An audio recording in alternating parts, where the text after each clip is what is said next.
नमस्कार दोस्तों, peak PCS के इस वीडियो में आप लोगों का स्वागत है। उम्मीद करते हैं सभी लोग बढ़िया होंगे। तो जैसा कि इसके पिछले वीडियो में हम लोगों ने जो है भारतीय राजनीति मतलब इंडियन पॉलिटी का जो है सिलेबस डिस्कस किया था और जो है प्रीवियस ईयर क्वेश्चंस को जो है एनालिसिस किया था कि जो है क्वेश्चन कौन-कौन से टॉपिक से सबसे ज़्यादा आते हैं और कहाँ से मतलब किस हिसाब से आते हैं या उनका लेवल क्या होता है। बहुत ज़्यादा नॉर्मल होता है या बहुत ज़्यादा हार्ड होते हैं, है ना? या फिर मिडिल होते हैं। तो वो ये सारी चीज़ें देख ली थी और ये भी देख लिया था कि लगभग जो है 15 या 16 क्वेश्चन जो है प्रत्येक वर्ष जो है आते हैं प्रीलिम्स के लिए, ठीक है? फिर वो यूपी पीसीएस हो या आरओ हो।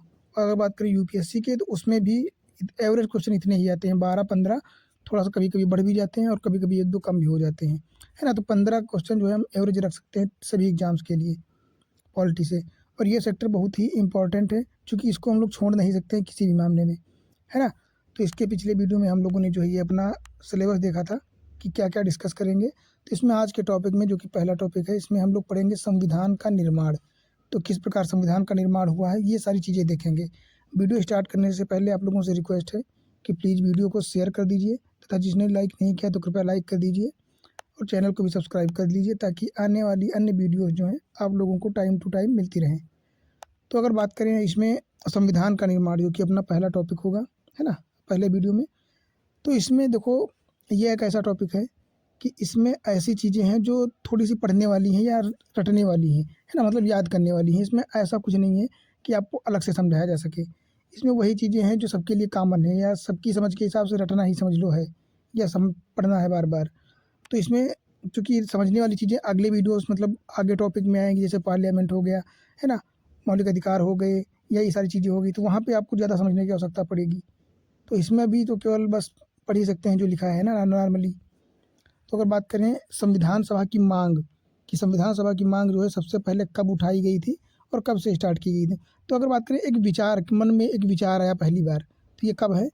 तो संविधान सभा का विचार पहली बार कब आया था? 1924 में आया था स्वराज्य पार्टी के द्वारा। तो यहाँ पे केवल 2 पॉइंट ध्यान रखने वाले हैं कि संविधान सभा का विचार सबसे पहले स्वराज्य पार्टी के मन में जो है 1924 में आता है। कब? 1924 में, ठीक है। फिर 1934 में क्या होता है? तो संविधान सभा के गठन का विचार किसने दिया? एम.एन. राय द्वारा, है ना?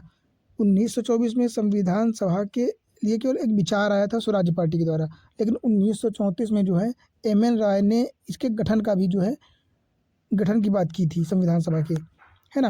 और इसके बाद 1935 में क्या होता है? तो 1935 में जो है भारतीय राष्ट्रीय कांग्रेस के द्वारा पहली बार भारत के संविधान के निर्माण के लिए आधिकारिक रूप से जो है संविधान के गठन की मांग की गई थी। तो यहाँ पे ये भी पूछा जा सकता है गठन की मांग कब की गई थी और आधिकारिक रूप से। तो जब गठन की बात करेगा तो ये 1934 हो जाएगा एम.एन. राय, और अगर आधिकारिक गठन की बात करें तो ये हो जाएगा भारतीय राष्ट्रीय कांग्रेस द्वारा 1935, है ना? ये तीनों पॉइंट इम्पोर्टेंट है। अगला बात करें 1940 जो कि अगस्त प्रस्ताव से संबंधित है। तो 1940 में इस मांग को अंततः ब्रिटिश सरकार ने सैद्धांतिक रूप से जो है स्वीकार किया था। तो कभी-कभी क्वेश्चन पूछ लिया जाता है एकमात्र कौन-सा जो है प्रस्ताव है जहाँ पे मान लिया जाता है संविधान सभा का गठन करने के लिए। तो ये हो जाएगा अगस्त प्रस्ताव 1940 का, है ना? तो स्वीकार कर लिया गया था और इसे ही अगस्त प्रस्ताव के नाम से भी जाना जाता है। फिर जो है 1942 में आता है क्रिप्स मिशन, है ना? ये सारी चीज़ें आप लोगों ने इतिहास में भी पढ़ी होंगी, मॉडर्न हिस्ट्री में। तो 1942 में जब क्रिप्स मिशन आता है, तो क्रिप्स मिशन संविधान के प्रस्ताव को बिल्कुल पूरी तरह से खारिज कर देता है। तो ये भी ध्यान रखना, पूछ लिया जाएगा कि किस मिशन ने जो है संविधान सभा को खारिज कर दिया था। तो ये क्रिप्स मिशन हो जाएगा जो कि 1942 में आता है। फिर बात करते हैं 1946 की। तो 1946 में कैबिनेट मिशन योजना जो है भारत में आती है। तो कैबिनेट मिशन योजना क्या करती है? ये सभी दलों द्वारा स्वीकार किया गया था कैबिनेट मिशन, है ना? इसमें क्या था कि इसमें जो है 3 लोग थे। एक तो सर लॉर्ड पैट्रिक लॉरेंस हो जाएँगे, ठीक है? दूसरे सर स्टैफोर्ड क्रिप्स हो जाएँगे और तीसरे हो जाएँगे ए.वी. अलेक्जेंडर। तो ये 3 लोग थे जो भारत में आए थे कैबिनेट मिशन योजना के साथ। तो कैबिनेट मिशन ने जो है द्विराष्ट्र एवं 2 संविधान की सभा की मांग को अस्वीकार कर दिया था, क्योंकि उस समय जो है मुस्लिम लीग भी जो है अलग राज्य पाकिस्तान की जो है मांग कर रही थी। तो इसको जो है कैबिनेट मिशन ने पूरी तरह से खारिज कर दिया था। तो ये भी ध्यान रखना, है ना? तो इस प्रकार क्या होता है, अपने संविधान सभा की मांग का जो है काफ़िला इस तरह जो है स्टार्ट होता है। तो आप लोग ये कालानुक्रम ज़रूर याद रखना, है ना? कि 1924, 1934 फिर 1935 और फिर उसके बाद ये जो है कालक्रम चलता रहता है। अगला कॉन्सेप्ट हो जाएगा अपना संविधान सभा का गठन। तो संविधान सभा के गठन की बात करें तो संविधान सभा का गठन कब हुआ था, तो ये नवंबर 1946 में संविधान सभा का गठन किया जाता है। और अगर बात करें कब कैसे किया जाता है, तो ये कैबिनेट मिशन जो आया था उसके आधार पर किया जाता है ना। तो संविधान सभा का गठन कैबिनेट मिशन की योजना के आधार पर नवंबर 1946 में जो है गठित किया जाता है। अगर बात करें कि संविधान सभा के गठन के लिए जो सीटों का बंटवारा था वो किस आधार पर किया गया था, तो सीटों के बंटवारे को जनसंख्या के आधार पर किया गया था, है ना। 10 लाख की जनसंख्या पर जो है एक सीट का बंटवारा किया गया था। कितनी? 10 लाख की सीट पर एक सीट, 10 लाख लोगों के जो है जनसंख्या पर एक सीट का जो प्रावधान किया गया था। अगला बात करें ब्रिटिश प्रांतों से संविधान सभा के सदस्यों का चुनाव, है ना। जो ब्रिटिश प्रांत थे जहाँ पे ब्रिटिश का आधिकारिक रूप से जो है प्रत्यक्ष प्रभाव था, तो वहाँ पे जो है चुनाव को आनुपातिक प्रतिनिधित्व प्रणाली एवं एकल संक्रमणीय मत पद्धति के आधार पर किया गया था, है ना। ये क्या होता है आनुपातिक प्रतिनिधित्व प्रणाली एवं एकल संक्रमणीय मत, ये हम लोग आगे वीडियो में देखेंगे, है ना, जहाँ पे इसको एकदम डिटेल में बताया गया है। तो इस आधार पर जो है चुनाव हुआ था। अगर बात करें संविधान सभा के गठन की, तो संविधान सभा के गठन में जो है ये दो प्रकार से, एक तो निर्वाचित भी होता है और नामित भी होता है। तो अंशतः इसको निर्वाचित ब्रिटिश प्रांत कहते हैं। तो ब्रिटिश जो प्रांत थे जहाँ पर ब्रिटिश प्रांतों का प्रत्यक्ष रूप से प्रभाव था, वहाँ के लोगों को निर्वाचित किया जाता है, ठीक है। और जो राज्य रजवाड़े या जो रियासतें थी देसी, उनके वहाँ से राजाओं के प्रत्यक्ष जो लोग थे या राज्य रजवाड़ों को जो है नामित कर लिया जाता है कि यहाँ से इन व्यक्तियों को राजाओं से जो है सलाह मशवरा करके वहाँ के लोगों को नामित कर दिया जाता है। तो ये अप्रत्यक्ष रूप से हो जाते हैं और ये प्रत्यक्ष रूप से जो है निर्वाचित हो जाते हैं, है ना। तो इस प्रकार से जो है इनका गठन किया जाता है।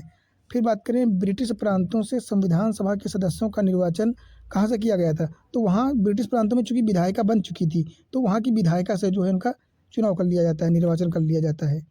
फिर बात करें महात्मा गांधी संविधान सभा का हिस्सा नहीं थे, तो ये कभी कभी क्वेश्चन पूछ लिया जाता है ना। तो महात्मा गांधी को जो है संविधान सभा का हिस्सा नहीं माना गया था, वो नहीं उसमें शामिल नहीं थे। बात करें देसी रियासतों को आवंटित कितनी सीटें थी, तो देसी रियासतों को आवंटित 93 सीटें नहीं भर पाई थी, क्योंकि उन्होंने संविधान सभा से अलग रहने का फैसला किया था। तो ये भी एक पॉइंट थोड़ा सा ध्यान रखने वाला है ना। फिर अब हम लोग बात करेंगे संविधान सभा की कार्यवाही, क्योंकि संविधान सभा का गठन हो चुका है, तो अब इसकी कार्यवाही कैसी चलेगी। तो संविधान सभा की पहली बैठक कब होती है, तो संविधान सभा की पहली बैठक हो जाएगी 9 दिसंबर 1946 को, है ना। पहली बैठक आयोजित की गई। और यहाँ पे एक ध्यान रखने वाली बात यह है कि मुस्लिम लीग ने इसका बहिष्कार किया था। तो पहली संविधान सभा की बैठक का बहिष्कार मुस्लिम लीग ने जो है किया था, ठीक है, उसमें शामिल नहीं हुई थी।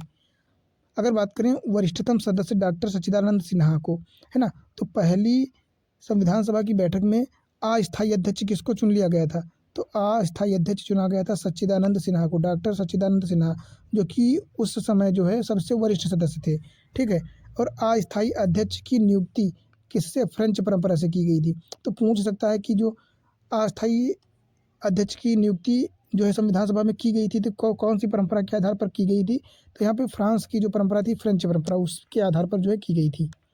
बात करें बाद में डॉक्टर राजेंद्र प्रसाद को जो है स्थायी अध्यक्ष बना लिया जाता है, ठीक है। तो स्थायी अध्यक्ष डॉक्टर राजेंद्र प्रसाद हो जाएंगे और अस्थायी डॉक्टर सच्चिदानंद सिन्हा हो जाएंगे। फिर बात करें यहाँ पे 2 उपाध्यक्ष भी थे, है ना। कौन कौन से लोग थे, एक तो HC मुखर्जी थे, दूसरे VT कृष्णामाचारी थे। तो ये 2 लोग जो थे ये उपाध्यक्ष थे, और दोनों लोग थे HC मुखर्जी और VT कृष्णामाचारी, है ना। तो ये दोनों लोग जो कौन थे, ये उपाध्यक्ष थे। फिर अपना हो जाएगा अगला उद्देश्य प्रस्ताव, है ना। क्या है उद्देश्य प्रस्ताव, देख लेते हैं। तो उद्देश्य प्रस्ताव की बात करें तो जवाहरलाल नेहरू ने 13 दिसंबर 1946, है ना, अपनी जो है तीसरी बैठक में, संविधान सभा की तीसरी बैठक 13 दिसंबर 1946 को संविधान सभा के ऐतिहासिक प्रस्ताव को, संविधान सभा का जो ऐतिहासिक प्रस्ताव को इसमें प्रस्तुत किया था, है ना। इसमें संवैधानिक संरचना के मूल तत्व और दर्शन निहित थे। किसमें, इस उद्देश्य प्रस्ताव में क्या क्या था, तो इसमें अपने संविधान की जो संरचना थी उसका मूल तत्व एवं उसके दर्शन जो है समाहित किए गए थे, इसमें शामिल किए गए थे। उससे संबंधित सभी प्रकार के जो है प्रावधानों को इसमें लिखा गया था। फिर बात करें इस प्रस्ताव को जो है 22 जनवरी 1947 को संविधान सभा द्वारा स्वीकार कर लिया गया था। ये इंपॉर्टेंट सबसे ज़्यादा पॉइंट है कि इसको कब जो है स्वीकार किया गया था, तो 22 जनवरी 1947, है ना। पेश किया गया था 13 दिसंबर 1946, स्वीकार किया गया था 22 जनवरी 1947। ये दोनों डेटें याद रखना। फिर बात करें वर्तमान में जो भारतीय संविधान सभा की प्रस्तावना है, जिसको उद्देशिका कहते हैं हम लोग, इसका जो है बेस या जो है इसका मुख्य ये उद्देश्य प्रस्ताव से ही जो है प्रमोटेड है ना। उद्देश्य प्रस्ताव का ही संशोधित रूप है, अपग्रेडेड रूप है उद्देश्य प्रस्ताव का ही, ठीक है, प्रस्तावना। फिर बात करते हैं भारतीय स्वतंत्रता अधिनियम 1947, इसके अनुसार क्या क्या परिवर्तन किए गए थे, है ना। तो इसकी बात करें तो इसमें क्या है कि देशी रियासतों और बचे हुए मुस्लिम लीग इंडियन डोमिनियन से जो कि सदस्य संबंधित थे, इनके सदस्य धीरे धीरे संविधान सभा से जुड़ने लगे थे। मतलब जब संविधान सभा की पहली, दूसरी या तीसरी जो है बैठकें होने लगी थी, उसके बाद जो है धीरे धीरे संविधान सभा में जो है मुस्लिम लीग के लोग जुड़ने लगे थे, है ना। और जुड़ किस लिए लगे रहे थे, क्योंकि अपना अधिकार पाना चाहते थे, एक अलग देश की जो है मांग चुकी कर रहे थे, है ना। तो इसलिए जो है वो खलन जान डालने के लिए या इस मामले को ख़राब करने के लिए उसमें जुड़ना स्टार्ट कर देते हैं। फिर 3 जून 1947 को माउंटबेटन योजना जो है स्टार्ट की जाती है ना। क्या होता है इसमें, तो माउंटबेटन योजना को जो है 3 जून 1947 को स्वीकृति मिल जाती है, जो कि भारत विभाजन से संबंधित थी, है ना। फिर बात करें भारतीय स्वतंत्रता अधिनियम 1947 ने संविधान सभा में 2 बदलाव किए थे। कौन कौन से, एक तो संविधान सभा एक संप्रभु संस्था बन गई थी, है ना, जो स्वेच्छा से संविधान निर्माण कर सकती थी। संप्रभु संस्था का मतलब अपनी रूप से एकदम स्वतंत्र है कि संविधान सभा में जिन जिन तत्वों को शामिल करना चाहे शामिल कर सकती थी, जिनको हटाना चाहे हटा सकती थी, है ना। तो वो किसी भी प्रकार के बाहरी या किसी भी प्रकार के दबाव में नहीं थी, वो एकदम पूरी तरह से स्वतंत्र थी, संप्रभु थी, ठीक है। ये बदलाव हो गया था। और दूसरा बदलाव क्या ये हुआ था कि संविधान सभा को 2 प्रकार का कार्य सौंपा गया था। कौन कौन सा, दोनों कार्यों को अलग अलग रूप प्रदान करना था। इसमें कौन कौन से कार्य थे अभी देखेंगे हम लोग, है ना। तो भारत के लिए देखो पहला काम क्या था कि भारत के लिए आम कानून का निर्माण करना व उन्हें लागू करना। और ये कार्य किसको दिया गया था, तो आम कानून का निर्माण करना और उसे लागू करना दिया गया था जीवी मावलंकर की अध्यक्षता में, है ना। गणेश वासुदेव मावलंकर की अध्यक्षता में दिया जाता है। और स्वतंत्र भारत के लिए दूसरा कार्य क्या था कि स्वतंत्र भारत के लिए संविधान का निर्माण करना। तो संविधान के निर्माण का कार्य किसको दिया जाता है, ये डॉक्टर राजेंद्र प्रसाद की अध्यक्षता में जो है कार्य सौंपा जाता है, ठीक है। और ये 26 नवंबर 1949 तक जो है जारी रहते हैं, क्योंकि जब तक फाइनली संविधान का निर्माण नहीं हो जाता है तब तक ये कार्य चलते रहते हैं। तो लास्ट बैठक 26 नवंबर 1949 को जो है होती है इसकी। फिर बात करें संविधान सभा में मुस्लिम लीग के जो सदस्य थे वो अलग हो गए थे, और इसलिए संविधान सभा की सदस्य संख्या कितनी, केवल 389 से जो है घटकर 299 रह जाती है, क्योंकि मुस्लिम लीग के सदस्य अलग अपना संविधान निर्माण कर रहे थे, है ना। तो यहाँ पर केवल 299 संख्या जो है संविधान सभा की रह गई थी, है ना। फिर बात करें अगला क्या कॉन्सेप्ट होगा अपना कि संविधान सभा के अन्य कौन कौन से कार्य थे। तो संविधान सभा के अन्य कार्य थे कि जो है राष्ट्रमंडल में भारत की सदस्यता की पुष्टि करना, जो कि कब होता है, तो ये मई 1949 होता है। ये जितनी डेटें यहाँ पे लिखी गई हैं और ये सारे टॉपिक आपको रटने पड़ेंगे, क्योंकि ये बहुत ही इंपॉर्टेंट है ना। कब पता नहीं किस प्रकार से क्वेश्चन बना के पूछ लिया जाए, तो ये आप लोग को अपने दिमाग में बना के रखना पड़ेगा। तो मई 1949 में राष्ट्रमंडल में भारत की सदस्यता की पुष्टि होती है। कब, मई 1949। और अगर बात करें राष्ट्रीय ध्वज को जो है कब अपनाया जाता है, तो यहाँ पे एक चीज़ ध्यान रखना, राष्ट्रीय ध्वज को अपनाया जाता है 22 जुलाई 1947। कब, 22 जुलाई 1947।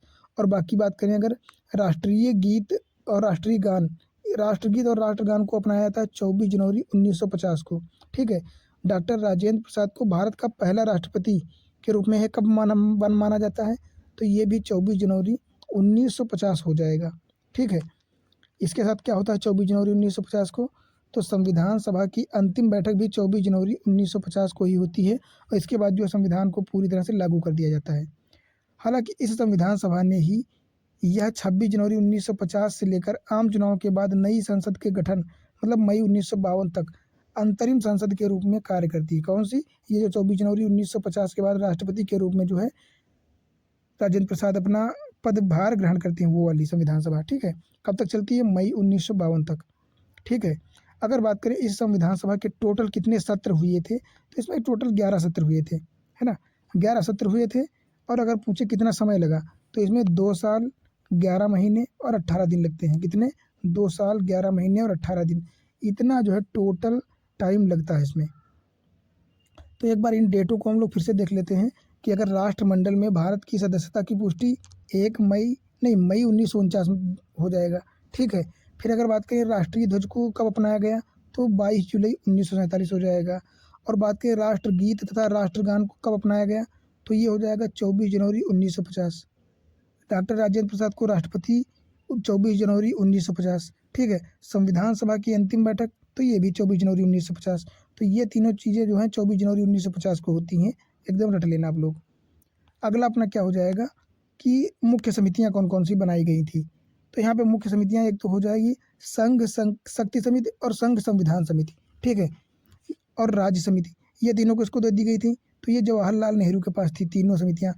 एक तो संघ शक्ति समिति हो जाएगी, दूसरी संघ संविधान समिति हो जाएगी, और तीसरी राज्य समिति हो जाएगी, जिसमें राज्यों से समझौते संबंधित जो समझौते और इस प्रकार की चीज़ें थी। तो ये तीनों जो है समितियां किसको दे दी जाती हैं, तो ये डॉक्टर जवाहरलाल नेहरू को दे दी जाती हैं, ठीक है। किसको, जवाहरलाल नेहरू को दे दी जाती हैं। और राजेंद्र प्रसाद को कौन सी समिति दी जाती है, तो इनको प्रक्रिया नियम समिति और संचालन समिति, ये दोनों समितियां डॉक्टर राजेंद्र प्रसाद जी को दे दी जाती हैं। फिर बात करते हैं सरदार पटेल को, तो इनको प्रांतीय संविधान समिति दे दी जाती है, जो कि इस काम में बहुत ज़्यादा माहिर भी थे, है ना। तो ये सरदार पटेल को दे दी जाती है।